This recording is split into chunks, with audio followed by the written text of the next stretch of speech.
அஸ்ஸலாமு அலைக்கும் யோதன், எல்லாரும் எப்படி இருக்கீங்க? ஒரு விஷயம் கவனிச்சிங்களா?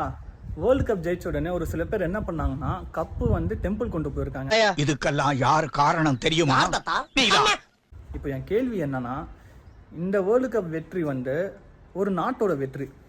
அதில் எல்லா மக்களையும் எல்லா மதத்தையும் சேர்க்கிறது தான். இப்போ இந்த வெற்றியை வந்து நீங்கள் ஒரு குறிப்பிட்ட ரிலிஜன் கூட நீங்கள் சேர்த்தீங்கன்னா கண்டிப்பாக ப்ராப்ளம் வரும். கிரிக்கெட்டில் பாலிடிக்ஸ் வரக்கூடாது, ரிலிஜன் வரவே கூடாதுன்னு நிறைய பேர் சொல்லியிருக்காங்க.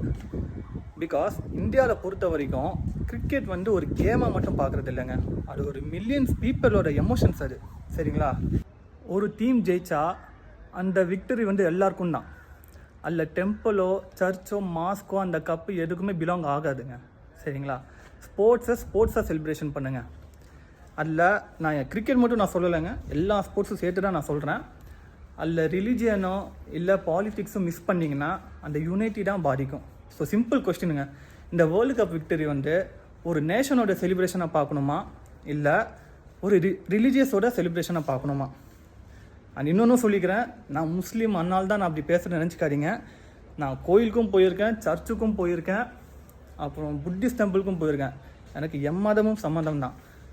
ஸோ நீங்கள் இதை எப்படி பார்க்குறீங்கன்னு எனக்கு கமெண்ட்டில் சொல்லிட்டு போங்க. ஸோ நெக்ஸ்ட் வீடியோ நான் பார்க்குறதுக்கு கல்லேவலி விலாக்ஸை ஃபாலோ பண்ணி வச்சுக்கோங்க. பை.